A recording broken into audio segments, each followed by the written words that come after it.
Nós vamos trabalhar agora com a estrutura conhecida como tuplas em Python. A gente já viu as strings, as listas e os dicionários. E agora nós vamos ver as tuplas, elas são mais simples do que listas e dicionários, mas vale a pena a gente dar uma olhada, elas são muito utilizadas no Python também, como chave de dicionário, por exemplo, e em situações que você tem um conjunto de elementos que você não precisa ou não quer modificar o tempo todo, eles são um conjunto fixo.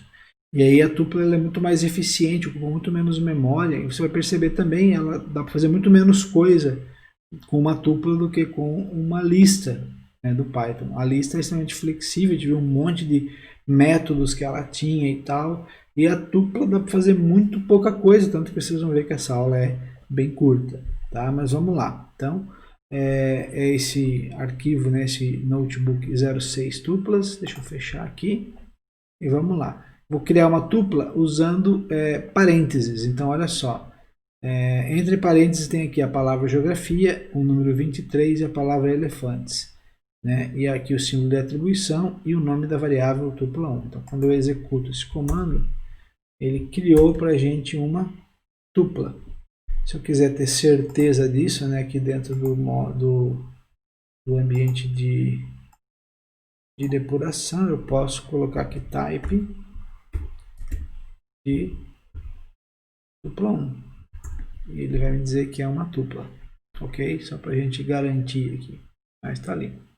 As tuplas não suportam append, já está em vermelho aqui, né? Quando eu tentar executar, ele vai dizer, ó, tupla, o objeto tupla não tem o atributo append, eu não consigo adicionar o elemento, assim como eu não consigo adicionar, usar append, por exemplo, numa string, né? Então, na tupla também não tem essa possibilidade de append.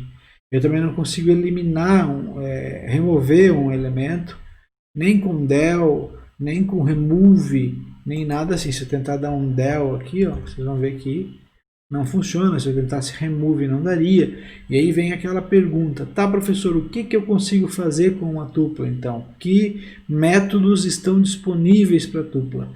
E aí, uma forma de você verificar isso, para qualquer objeto, tanto do Python quanto criado por outro programador, que esteja num pacote, assim por diante, você pode usar o comando dir e aquele objeto. Assim como a gente usou lá type e o objeto ele devolveu o tipo, a gente pode usar o comando dir para ver os métodos e os atributos, né, variáveis que aquele método tem, que aquele objeto tem.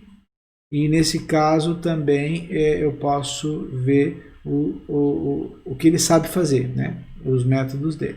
Tem também o help, que é um comando que vai trazer para a gente a documentação completa da função, explicando cada função, cada método e tal. A gente pode depois dar uma olhadinha nisso. Mas vamos dar uma olhada no dir aqui. Ó.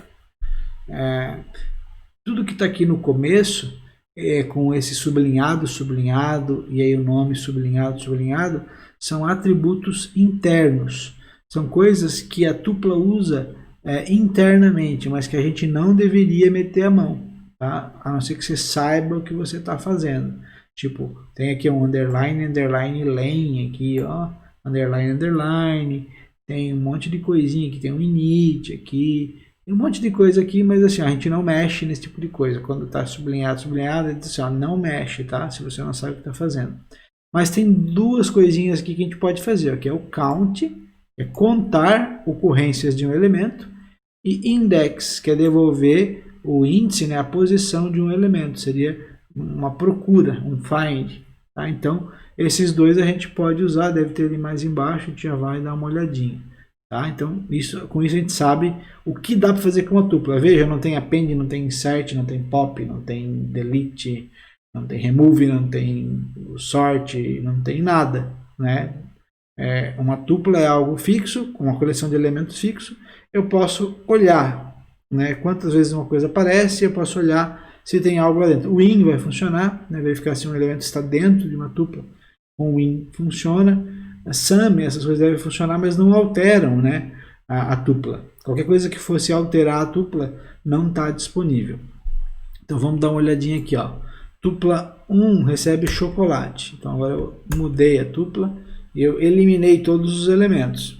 Ok? Agora de volta eu trouxe a tupla com o valor original. E se eu quiser daí acessar uma posição, por exemplo, tupla 1 na posição 0, vai ver geografia. Então, posição 0, posição 1, posição 2. Então, vejam, embora na construção do dicionário e na construção da lista e da tupla eu use símbolos diferentes, para acessar um elemento eu uso o colchete em todos eles.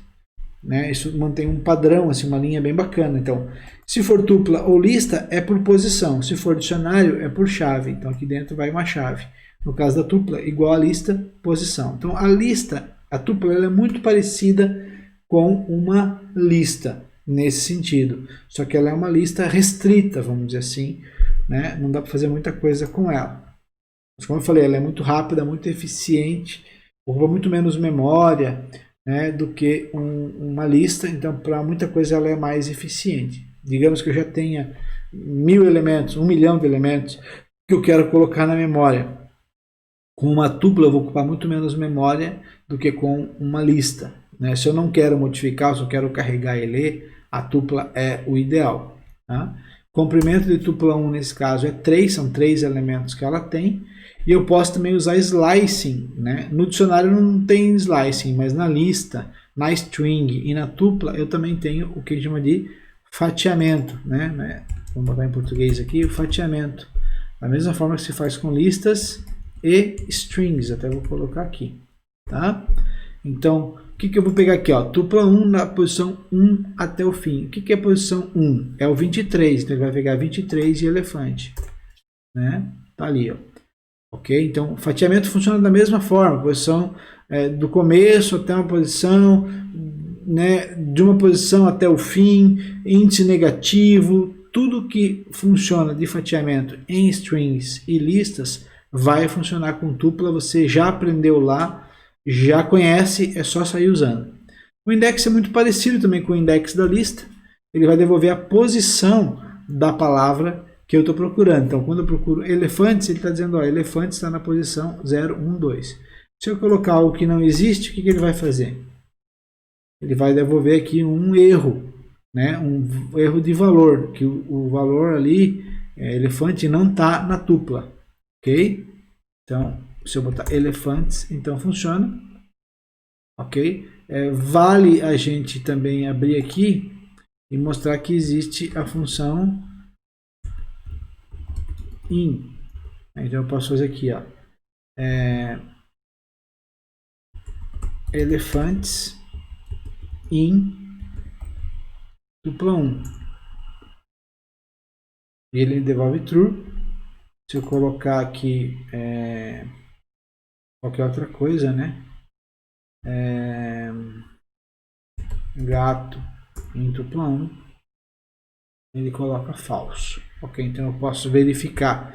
Com o index ele me devolve a posição, né? Com o in ele devolve se tem ou não tem. Então eu posso fazer assim, ó, se existe esse cara lá, então me devolve a posição, para não dar erro, né?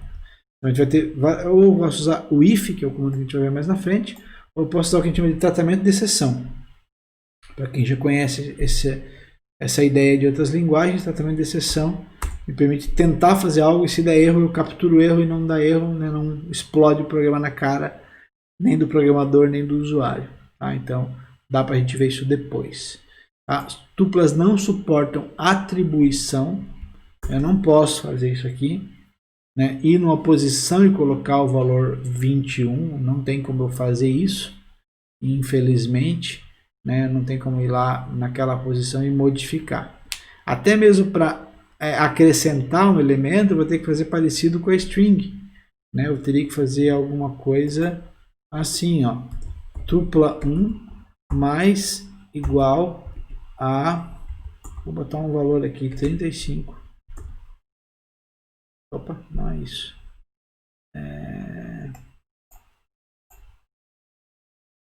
Como é que eu vou fazer isso?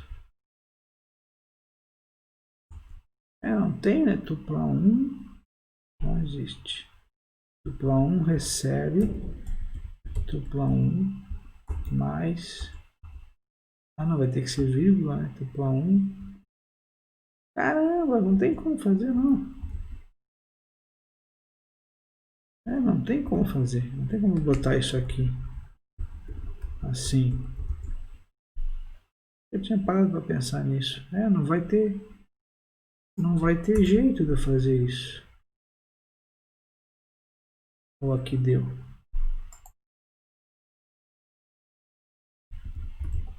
Nunca tinha brincado de fazer isso. Não, ele pegou a tupla dentro, não, ficou uma bagunça aqui. Não, não tem como fazer não. Não tem como eu atribuir um valor nem como uma string. Que louco, né? A tupla é fixa e um abraço. Dupla é fixa e um abraço. Não tem como atribuir numa posição, não tem como remover de uma posição, não tem como inserir numa posição. O que eu posso fazer é remover a tupla da memória. E ela deixa de existir. Certo? Ó, de novo aqui, mais uma brincadeira. T2 tem A, B e C. Se eu tentar colocar na posição D lá um valor, não tem como. Ok? Para finalizar aqui, ó, o que eu posso fazer quando eu quiser é transformar a tupla numa lista. Veja, ela é uma lista agora, ó. Se fosse uma tupla estaria entre parênteses, está entre colchete, então é uma lista. Daí eu faço um append, né? Aí agora eu vou até dar um print aqui, ó. Dar um print aqui em lista T2. Eu brinquei, fiz muitas vezes. Deixa eu voltar aqui. Deixa eu voltar aqui. Executamos esse, deu certinho. Agora eu converto a tupla, a lista em tupla de novo, olha só. A função tuple, o tuple, ela converte a tupla numa lista, lista numa tupla de novo. Então agora virou uma lista. Então aqui era uma tupla, aqui era uma lista, aqui é uma tupla. Por que isso, professor? Porque você quer que ela permaneça de tamanho imutável. Nunca vi isso muito na prática. Vi mais a conversão entre lista e string, tupla e string, né? Ou lista e dicionário, ou dicionário e tupla. Isso eu já vi bastante. Entre lista e tupla, poucas vezes. Alguns exercícios nossos vão exigir, como eu já comentei com vocês, essa conversão entre tipos. Tá? Um exemplo, você quer embaralhar as letras de uma palavra. Não existe como eu fazer isso numa string. A string ela é imutável, mas você pode jogar os elementos por uma lista. E aí você pode usar o módulo de aleatoriedade, que é o módulo random. E então você consegue, pega a string, joga para uma lista, embaralha e joga de novo lá para uma string. E aí você tem a palavra embaralhada. Fazer um joguinho lá, embaralhar as letras e ver se o cara entende a palavra. Não sei se alguém viu uma vez um texto que o pessoal mandava dizendo assim, ó, se você pegar um texto e não mudar a primeira e a última letra, só mudar as letras do meio fora de ordem, você consegue ler o texto. Não sei se alguém já viu isso aí. A gente pode fazer um programa que gera esse texto. Né? Então pega um texto grande lá, pega cada palavra, mantém a primeira e a última letra, embaralha as do meio, de forma aleatória, e depois recompõe o texto. Isso é uma coisa que é fácil de fazer, é bem divertido de fazer, e que você pode impressionar algum amigo, né? Diz alguma coisa, o cara digita lá o texto, passa para ti o texto, tu joga no teu programa, e ele gera esse texto, agora lê aqui, ó, e o cara consegue ler o texto. Bacana isso, tá? E não é difícil de fazer esse programa, não, com esses poucos recursos que a gente aprendeu aqui. Então, com isso a gente viu as estruturas mais básicas do Python, né, nativas, que ele oferece por padrão, sem ter que importar nada. É algo bem poderoso que dá para fazer com isso aí. E agora a gente tem uma lista de exercícios para a gente resolver em cima disso aí. Ok? Então, até a próxima aula.